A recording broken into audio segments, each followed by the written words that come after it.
Aloha and welcome to It's All About the Keiki. I'm Christine Altwies, and with me today is a super special guest, a dear friend and a really interesting guy, Woody Milks from Iolani School. Hi. Hi. Thanks for coming. Thank you. Good to be here. So, as I've said before, usually I prep. This time I didn't because I knew that you would be fascinating and interesting, and that I didn't even need to think about what I was going to ask you because it was just going to all happen magically. So I have to do all the work then. You have to do all the work. You do nothing. I'm going to sit here and look high pretty. bar. Okay. Yeah. Okay. So here's my first question that I didn't prepare. What do you do? I'm a teacher at Iolani School. Basically, that's my full-time job, and I do other things in the afternoon. I was coaching soccer for a while, but I'm taking a break to try to get back into playing again. But I really do think my future holds me coaching again, club soccer. But I wouldn't mind getting back into high school coaching again. So I didn't even know this about you. Oh. Okay, I've learned something. Yay. Okay. Okay, but Yeah. wait, I have It's not unusual. another question around that. How long have you been teaching? Sort of lost track of, I think 24, 25 years. At Iolani? No, I've been at Iolani for 15, and I was at I think it's maybe my 16th, but I was at St. Louis School, right at Kaipohaku for the first 8 years. So I sort of lost track. I started when I was 22. Okay. I'm 47. So. Okay. Yeah. So that's actually, I'm revealing my cards right now, why I wanted you on, because this show is called It's All About the Keiki, and you are professionally engaged with the Keiki, and this is one of the things I love about you is your passion for children and how committed you seem to be to shepherding them to a better place or through this labyrinthian part of life called elementary and middle school education, high school. Right. Because you teach high school. I don't know, what do you teach? No, I teach at the high school level, Okay. but sometimes over the summers I'm with elementary school kids doing a summer soccer program. Okay. And with club soccer, I've started with them, girls who were once 7, 8 years old, and I was with them until they were 12 or 13. Okay, and no offense to soccer and to your athletic pursuits, but not really interested today. I'm Got more it. interested in what you teach. I teach history. I've also taught test prep and a writing course Okay. over the summer. So I think of you as a very literate person. I think of you as a scholar. I think of you as a fairly intellectual human being. Right. There's a lot of people out there who might be watching this going, huh. Yeah, who's that? Who is Yeah, she talking about? Right. I fooled you. You did, very successfully, because here you are on my fabulous show. So what I'm curious about, as someone who's been teaching for many years, as someone who teaches at a fairly elite level in our state, Yes. very good school, and lots of resources, and presumably the students who are there with the greatest intention of learning. It is a great school, but we always say that the strength of the school are the people there and the support network of the parents. The faculty is great. I mean, I'm not just saying that. I believe that. But we really do get good kids who are there for the right reasons. And so, there's the tradition built on with the alumni and the teachers that have come before, and administration is very supportive. The resources, yeah, they're there. But I think the greatest resource we have, obviously, is the kids themselves. And the parents are awesome. So one thing is a recurring refrain that when I talk to parents, it's like they say, the other parents I met are great too. And I'm like, yeah, they are. Yeah, and I've heard that. My father was a substitute at Iolani for a while, and he would come home in the afternoons and just say, those are the best students I've ever taught. They were, lovely, respectful, happy to be there. Okay, but enough about how awesome your school is. We can come back to that. Other great schools too. Yes, there are lots of great schools in Hawaii. We're very lucky. What I'm curious about is your subject matter of history. And I think that no matter what side of the political line you're on right now, everyone can agree on one thing, and that is that we're living in incredibly fast times. There's a lot going on right now in the world, in our country, and because we're talking about Keiki on this show, it's impacting the children, I think, profoundly, to be living in this world of such divisiveness and such strongly stated opinions every day. And so I'm curious, with your perspective as a history teacher, how you're seeing that play out, what you think the role of history is now as a teacher for students coming up. That's not really a question, that was just a big statement. So anything you want to say on any of that? I would hope that we would learn from history. I mean, it's kind of a cliche, but those who don't learn it are doomed to repeat it. the criticism I have of the current atmosphere is that there aren't enough differing voices or opinions that are allowing the discourse to be dynamic. It seems like we're only really hearing the extremes or the margins yell at the top of their voices or manipulate the thinking of everybody.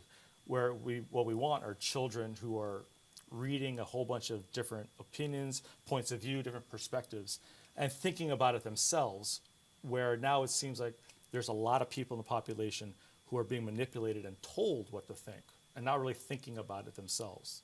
And they're I call it narrow casting or only seeking out their opinion to be supported. And so I would want children to not rely on the media, not rely on just their parents for the source of their information or their political opinions, but to study the history, study what other people thought during different points in time, how things worked out in the past. I think those are the lessons that we can learn, and from literature as well, just differing opinions, different perspectives, and thinking it critically on their own. Whereas I think what we're seeing a lot now are screaming, or a lot of being upset and being manipulated in a sense. It feels like people don't have the patience or the time to go back and read history. Like, that's my sense, is that everyone is so busy, everyone is so sort of skating by on sort of a superficial existence margin right now, that to sit down and read a book, especially history. History has sort of gotten maybe a bad rap for being kind of, boring and dry. And obviously there are great history books and things that are exciting to read. But tell me a little bit more about why you think taking the time to read a book on history and maybe name a period would reflect specifically on something we should know today. Well, while you're saying that, I was thinking, the reason why we don't seem like we have a lot of time is ironic that all this technology was supposed to free up our time, in fact, made us busier. Right? We're distracted, and we're taking everything in small chunks. And I think what we both would agree is good is to take more time and jump into one topic or one category, go into something a little bit deeper. And so while you're kind of formulating the question, I was thinking of Game of Thrones. Right? Everyone's watching Game of Thrones, or at least the older generation is. And it's history. I mean, there's so much about Game of Thrones that's, European history, it's family dynamics, it's dynasties, it's kings and queens. So you could look at how people relate to each other, what their motives are, why people do certain things. And so to answer your question, you could look back at, the Plantagenets or the English Civil War as a time period. And it's fascinating. You've got executions, assassinations, marriages, divorces, stillborn babies, all of that, which is a lot of the material that George R.R. Martin uses for his books. It's all from history. I mean, Shakespeare, which a lot of kids are reading or seeing in movies, versions of, are all from the histories. And so, does that answer your question? Well, yeah, I guess it does answer my question, and it also sort of That's one underscores that you're a super smart guy, as I had said in the beginning, because Plantagenets is a great word in a time and a family, and I mean, people are now clued into the fact that you're super smart. But I guess my question more specifically is, how do we argue to children today, put down your device and read this 500-page book on history because it's going to help you in the future? What's it going to help them with? Chris, if I knew the answer to that question, I wouldn't be here, I'd maybe doing something else, because that's the $24,000, $64,000 question. I don't know. It seems like it's hard for me to compete. I go on my little diatribes in class, and I sometimes real frustrated with my students saying, hey guys, I can't compete with that iPad. That iPad is awesome. It's very sexy. It's very alluring. It's very seductive. Your friends are there. There's pictures. There's quick videos. There's games. I mean, I get sucked into it. I love it. And so it's hard for me to compete. So to answer your question, the kid who just powers through the first 30 or 40 pages of a book, that is able to put the device away, put the phone away with its notifications, and sit down in a quiet place under a tree or in a chaise longue, I don't know how to pronounce that word, and get into the story, would find that their imagination is better than the short video. The getting involved in knowing the motivations of the characters and seeing how they develop in the book or the story. Because history is about storytelling, right? That the way it should be taught is that these are stories from the past and we can learn from them. Like every fable that we've ever learned growing up, every nursery rhyme is a way to teach children, teach ourselves how to act morally, how to act properly. And so if we just keep cultivating that and celebrating that and try to get the kids past the point where these devices become the new form of entertainment, I think that we can get them to realize, wow, spending 2 hours with a book, it's entertaining, it's fun, it's great. So how do we do that? It's tough because, as an aside, I'm not a parent, but it seems like giving your kid an iPad when you're having dinner, at a CPK, or you're driving to work or driving to school, giving your kid an iPad so they can watch a cartoon or play a game, it's so much easier sometimes than talking to them or engaging with them because we're tired at the start of the day, at the end of the day. And so, in a sense, these devices have become parents. And so the kids are growing up, and that's one of the changes I've seen in the kids, is that they're not reading as much, and their attention spans might be a little smaller, shorter, because they're being given this opiate of the tech, which sometimes becomes the surrogate parent. And I've seen it work, right? Kids act up, and they said, all right, you can use your phone. All right, you can, for us it was, you can go watch TV now. But that's not necessarily a good thing.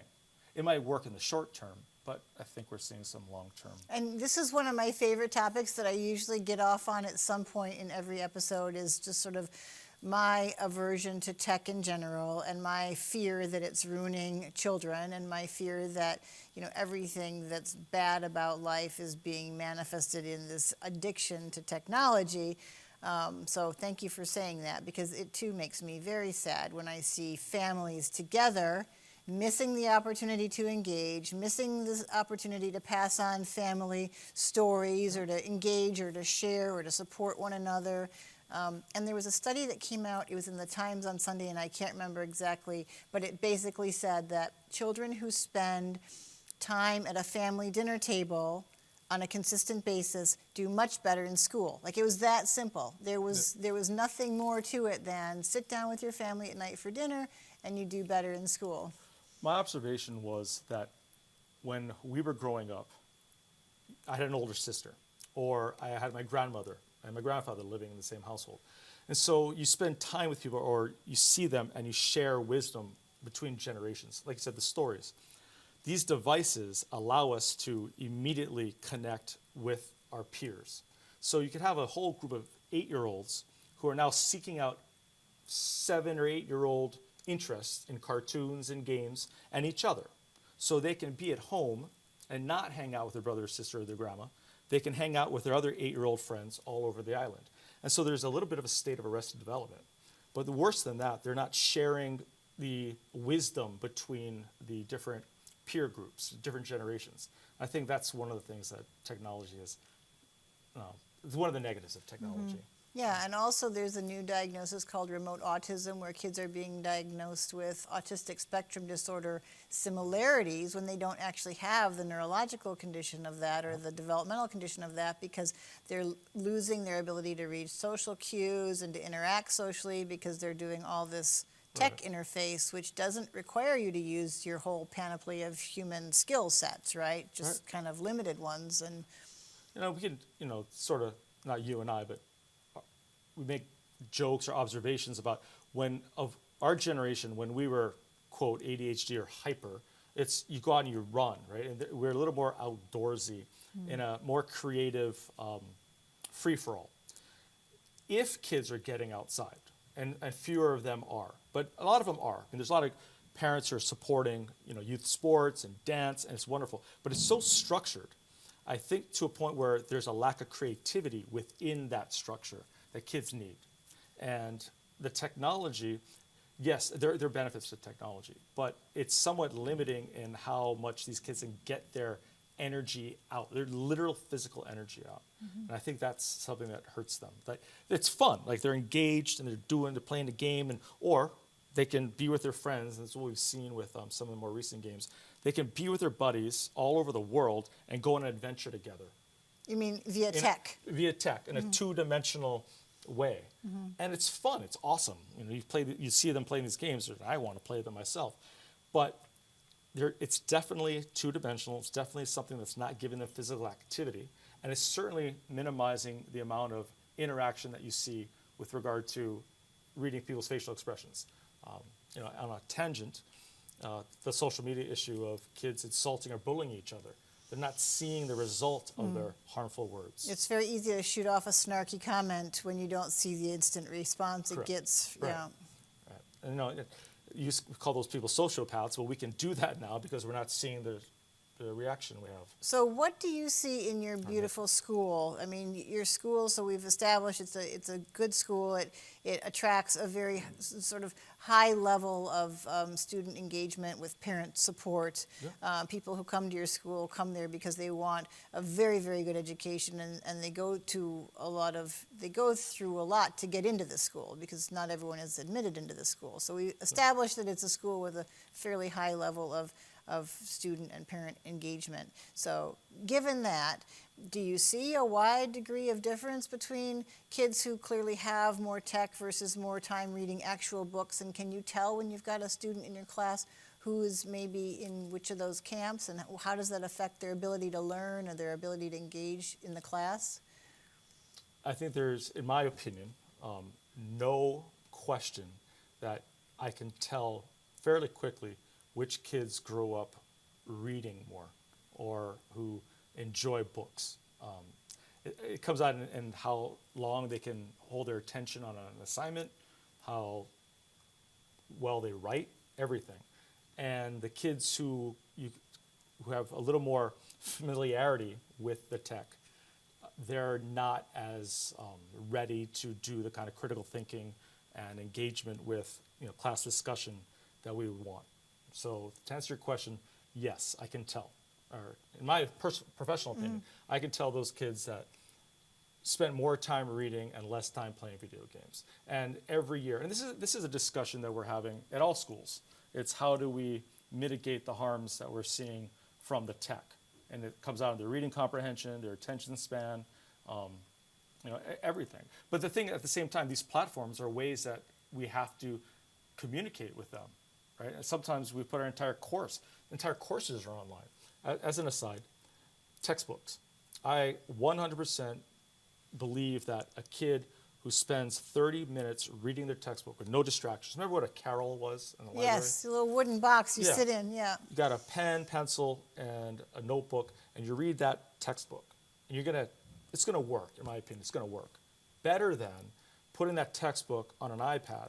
So now granted, the iPad's lighter, it's a little more versatile in terms of where you can take it. You can fit more books on one iPad than you can fit in your backpack, right? And I get it, right? The kids are taking home their, 30-pound backpacks versus an iPad. The problem is the parents aren't going to be looking over their kid's shoulder as they're, quote unquote, studying their textbook.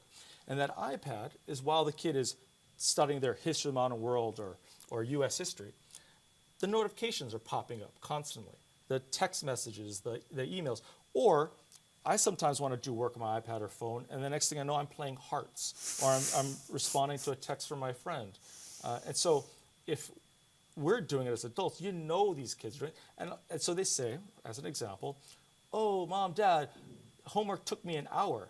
Well, you spent an hour, but it should have taken you 20, 25 minutes, and that hour wasn't an effective engagement with the text for the hour. There are so many distractions, and brains don't really work well that way. It's proven. You can't be reading a sentence and then all of a sudden, bing, answer an email or a text and go back to it and continue with the depth and the intensity you need with it. I love what you're saying, and it makes me sad because I feel like it's a losing battle. I feel like,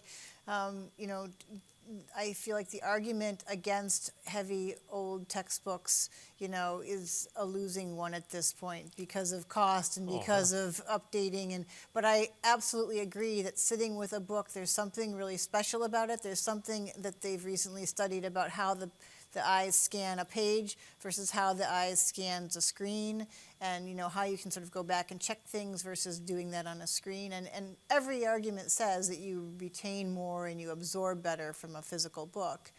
And maybe there'll be a backlash. I mean, there was an article recently about how people, even tech people, tend to like single-use platforms. They want a device that just plays games or a device that just plays music.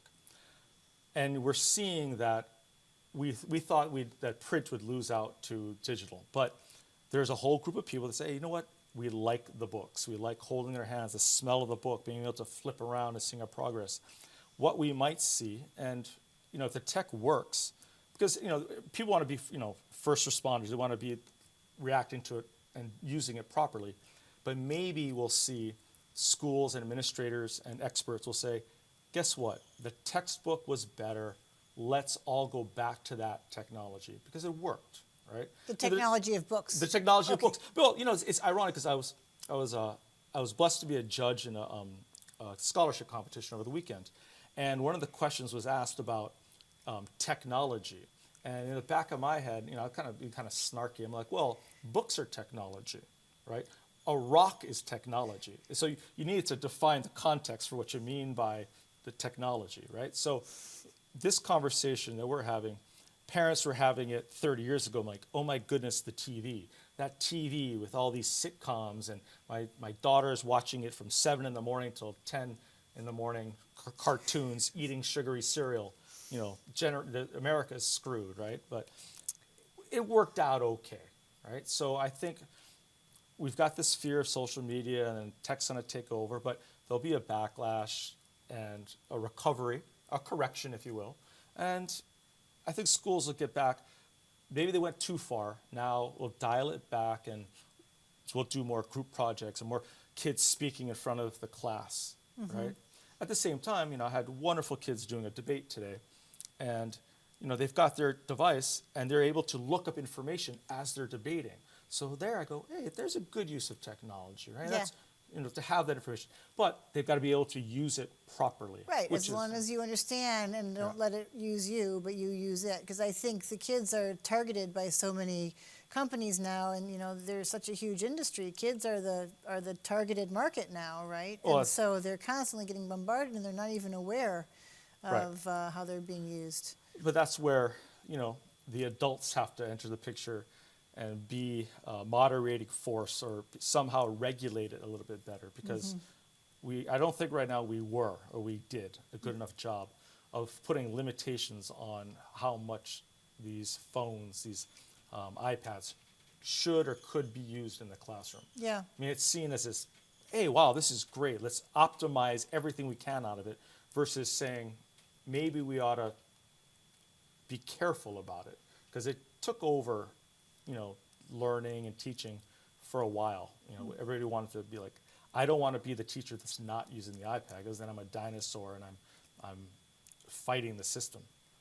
But maybe we shouldn't be so afraid of that, I mean, right. so, well, the dinosaurs. Well, yeah, that's a bad analogy. okay, no, we don't want to be dinosaurs, but we don't want to be afraid of being the people who are speaking out in an unpopular fashion if what we know to be true is unpopular. We're almost out of time, believe it or not. We said something at the beginning I just want to get back to before we wrap up, which was there was this nice analogy of sort of kids living on the surface in this very sort of soundbitey manner now, where everything is superficial and quick and seductive and easy, and that taking the time to sit down with a book in the garden and read history is the opposite of that. And it gives you roots and it gives you a foundation and it plants you firmly in the past so that you can use that in your present and your future. And I just love that image that, without that, without taking the time to study history, we really are unrooted. We really are without a foundation, right? And it's so easy to blow away in that situation, right? You don't have what you need to sort of think critically about what's going on and to help yourself. Yeah, and those who control the past or are able to dictate how people interpret it can actually control the future. And so one of the fears of this technology is that people will be so forward-looking or be so disconnected from their past that they won't be able to learn from it. Or I think I like the word rooted. You use a lot of tree metaphor there. Rooted, sitting under the tree. Gardens are good. We'll kill more trees to make books, though, right? Which is one of the arguments, too, for the technology. But as a history teacher, I've always got to remember that my students change every year. They come in. One of the old yarns is that the kids who are in my class now, when they were born, right? They were born in, let's call it 2005, 2004. Who was, like Clinton wasn't even president then, right? Or 9/11 hadn't happened, or it had happened, right? Or they were born after it, right? So I've got to constantly rethink, well, what's going to engage these kids? What's going to resonate with these young people? And, my stories sometimes or my references are dated, and I have to remember that. And at the same time, really reinforce how important it is that the stories are fun and that they love history. I think that's one of the ways I succeed is I tell them, hey, it's fun to know stuff. It's fun to tell these stories or learn more about a particular episode in history. What we're seeing in our classrooms, especially for history, is rather than say, there's a survey course that's going to take you from Columbus to, the Trump administration. You can't do it. No. You certainly can't do it well. So now what we're looking at, and I know this is happening in a lot of good schools, is that saying, hey, let's go a little bit deeper into a particular theme, or even just study one event. Study the Civil War for 6 months. They're lucky to have you. And we're out of time. Wow. Wasn't that quick? Yes, it was. Yeah. So fast. We could do this for hours. We could. And I hope that I stayed on task. You were awesome. Oh, okay. Thank you for being here. Thank you. This has been It's All About the Keiki. My very special guest today was Woody Milks, educator, teacher at Iolani School. Thank you to Olelo and to my fabulous producer, Brianna Robinson. Until next time, I'm Christine Altwies. Aloha. Feels like home.